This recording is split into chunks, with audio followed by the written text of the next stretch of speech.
Hi guys, I'm Nate from Recapped Now. Today, I'm going to recap a 2024 horror drama movie called The Vampire Next Door. Introverted Cameron is desperately in love with his high school crush Diane, but his romantic pursuit is halted when Victoria, a female vampire, moves in next door. Cameron soon discovers he's in the middle of a life-and-death adventure. Cameron and Diane confess their love one morning while lying in bed together. He wakes up, disappointed that his love time with his crush was a dream. Hunter, his father, suggests they discuss his goals when the summer is over. When Cameron's mother, Carol, suggests not putting too much pressure on him, the man reminds her that he already took a year off after high school. The father gives the son 3 weeks to develop a specific strategy for the future. Lenny, the assistant manager at the ice cream shop, confronts the employee for arriving late. Cameron declines the boss's request to close the store tonight, citing a date with Diane. Lenny scoffs, doubting that the man could score a date with someone so lovely. Meanwhile, a mysterious woman appears outside the family's neighbor's home. Cameron's co-worker, Liz, expresses her dissatisfaction at having to close the business due to his refusal to do so. When asked if he was lying about the date with Diane, he replies that they've been friends for years, and he was the first person she texted after returning from college. After work, the man visits Diane's house and sees her in a bikini in the backyard. Chad and Jason appear and accuse him of secretly photographing the woman. The thug grabs his phone and throws it on the street. Diane inquires about the commotion. Chad claims Cameron was spying on her, but the humiliated man claims he can prove otherwise. However, when he attempts to collect his phone, a truck drives over it. Diane eventually resolves the problem by instructing the bullies to leave, and Cameron also returns home. The man watches the mystery woman undressing in her room next door, and she catches him peeping. Hunter refuses to purchase a new phone for his kid after dinner, stating that he should have stood up to bullies who have abused him for 3 years. When the doorbell rings, Cameron quickly jumps up to check who it is. When he peers through the peephole, he sees it's the woman next door, Victoria, and he panics that she'll tell his parents about what he did. However, when he opens the door, he only sees Diane, who claims she didn't see anyone outside. The couple goes to a pizza parlor for supper, and she apologizes for the events that led to his damaged phone. Cameron invites Martin to join them at their table, ignoring the woman's request. The awkward man stammers and hurriedly excuses himself when he meets Diane. Cameron is perplexed by her annoyed attitude and unsure of his mistake. After leaving Martin off at his residence, the woman discloses that he stood her up during senior prom, and she still doesn't understand why. Cameron reassures her that he would never betray her if he were her date. She recalls the night he visited her house, and they drank her father's vodka. She intended to tell him something she had never told anybody before, but he fell asleep that night. The man rushes back into the home after seeing Victoria standing menacingly on the driveway. While in his room, he notices her staring at him through the curtains. He apologizes profusely for seeing her undress as she arrives behind him, surprising him. He explains that their neighbor, Ms. Carpenter, is typically the one he sees through the window, so Victoria says she is house-sitting for a few weeks. When he opens the door to let her leave, she demands that he drive her around town as punishment for peeping. Cameron argues that he can't drive since he hasn't paid off his vehicle's insurance. The woman advises him to figure it out, or she will contact his parents. Later, the hesitant man drives Victoria to an office building, where she confiscates the car keys to prevent him from abandoning her there. From the van, he sees a man open the door for the attractive woman. After a few minutes, Cameron approaches the entryway, curious about the delay. The man from before limps toward the doors, pleading for assistance. Confused and afraid, he returns to the car and locks all the doors. The injured man places bloody handprints on the windows while begging. To Cameron's astonishment, Victoria bites the man's neck, killing him. During the trip back, he realizes she's a vampire. She threatens to murder him if he refuses to be her driver. Victoria kisses Cameron outside his house, telling him to trust her. Hunter confronts his son about the blood the next day, and a neighbor arrives to explain that she saw a wounded deer slam into the vehicle the night before. The mother informs the father about the insurance issue with her son's automobile and offers to pay for the current month's charge if he drives her about town. Despite Cameron's justifications, Hunter approves of the arrangement, which delights Victoria. Martin later admits that he stood Diane up at prom due to his inability to perform appropriately around her. He seeks advice from a friend to persuade the woman to give him another chance. Cameron waits in the car as the vampire enters another building. A lifeless body lands by a vehicle from several levels above, shocking the man. Victoria eventually returns to the car, licking the blood from her fingertips. Cameron washes the blood from a gas station glass before returning home. Hours later, the vampire comes next to him in bed and says, "It's time she told him why she is in town." Victoria claims to be 247 years old.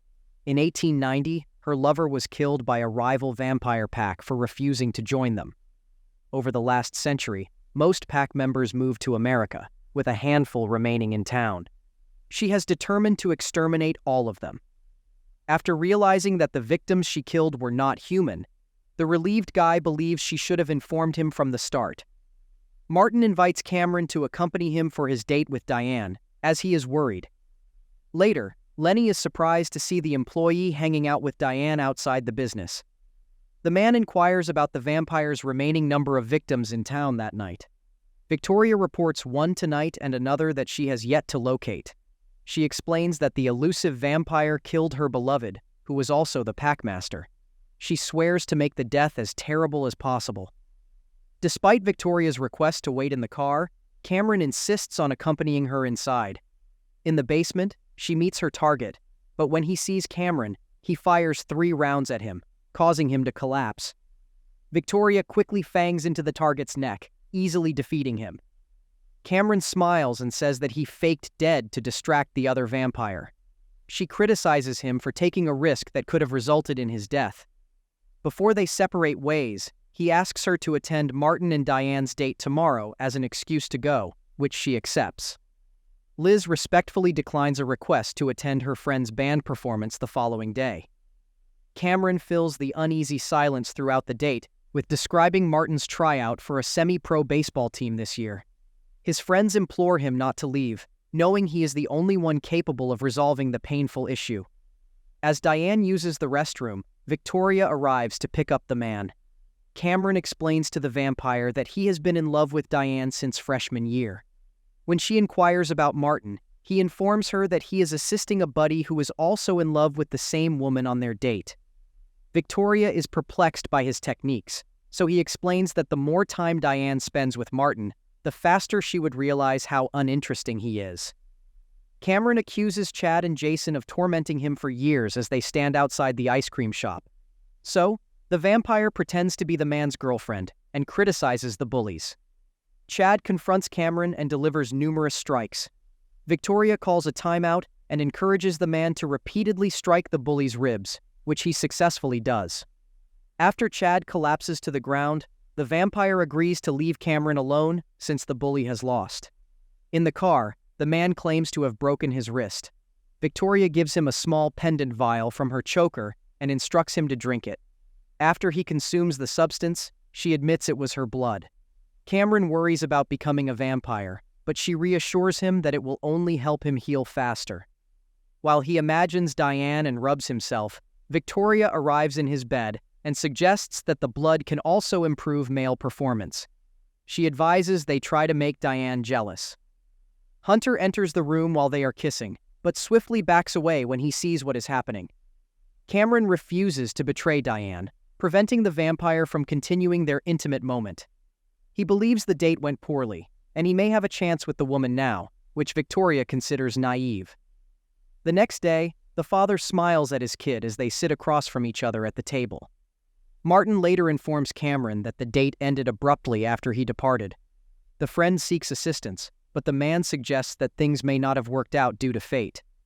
While Diane is working at the antique clothing business, Victoria visits. After outlining his tangled romantic entanglements, the man informs Liz that he's done valuing the happiness of others over his own. He reconsiders a co-worker's invitation to see her friend's band perform that night.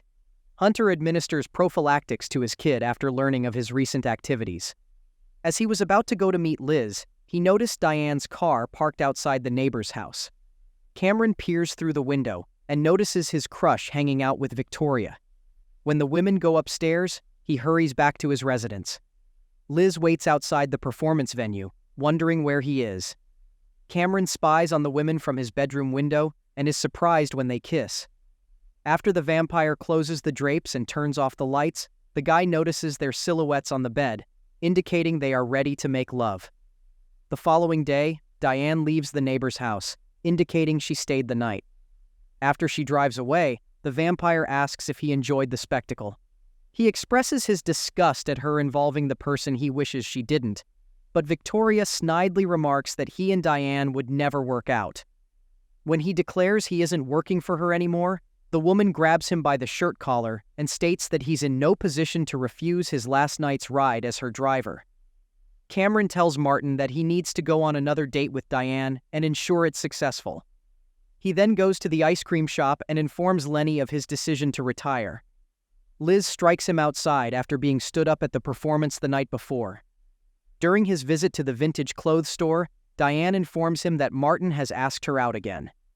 Carol gives the son a new phone and asks him to keep it a secret from his father for a few weeks. Cameron instructs Martin to wear an earphone during the date to dictate their conversation. The pal asks what he'll say if the woman finds the earpiece suspicious. The man responds that he's waiting for an important call from the baseball team. During the date, Cameron listens in, and Martin dictates everything. After a great evening, Diane gives Martin the keys to her car and tells him to take her any place he wants. Cameron instructs his companion to take the woman home, but he refuses and intends to go to Lover's Lane. Exasperated, the man drives to the same area to try to end the date. Behind a tree, he observes Diane mumble into the earpiece and chuck it out the window, signaling she was aware he was on the other end the entire night. Instead of making love, she bites Martin's neck, revealing herself as a vampire. Cameron drives to the ice cream shop to find Liz, but she is not there. Diane enters seconds later, and the man urges her to go because she killed his companion. She reassures Martin that he is still alive and shows him the man coiled up in the storage compartment. She adds that she strengthened him to play professional baseball. Cameron feels betrayed after she concealed her secret from him for years. She attempted to inform him that night in high school, but he fell asleep after they got intoxicated. He wonders why she hasn't said anything in 2 years, and she explains that she was terrified he'd respond the way he does now. She admits to loving him despite vowing never to love again after witnessing every mortal she loved die of old age. She confesses that she didn't act on her affections for him because it wouldn't work due to her true character. Lenny observes the couple kissing from a distance. Later that night, Victoria tells Cameron that she didn't realize Diane was a vampire until she had a closer look. She chose not to tell him because she knew he wouldn't believe her. She confesses that the lady he loves is the elusive vampire she has been seeking for, and he will be the bait. Diane rushes to Cameron's residence, fearing for his safety. Lenny emerges from behind a tree, claiming knowledge of her identity and threatening to reveal it to others. The woman takes him down and feasts on his blood. Minutes later, she and Martin storm through the door to confront Victoria, who has held Cameron hostage. During a furious conflict, Victoria lunges at Diane with a sword, but Diane defends herself with a wooden platter and throws the vampire to the floor. Diane coerces Victoria into listening to events from a century ago. She describes their pack lord as a ruthless leader that made her want to flee. She met Victoria's lover, who assured her that she would be safe in their pack and offered her his blood. Her cruel master discovered the truth and murdered her sweetheart.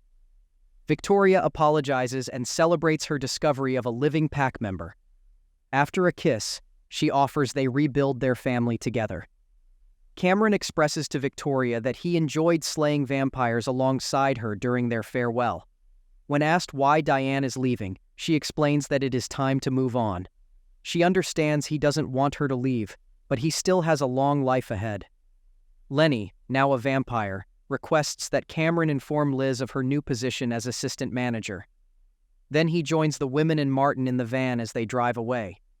Cameron informs his parents that he intends to pursue a career as a writer specifically in the vampire genre. Outside the ice cream shop, he apologizes to Liz and recounts events from the past 3 weeks. Despite not believing him, Liz accepts his apologies and allows him to enter the store. Please do hit that like button if you enjoyed the recap. Don't forget to subscribe and ring the notification bell for more movie recaps. Stay tuned for our next cinematic adventure, and until then, happy watching.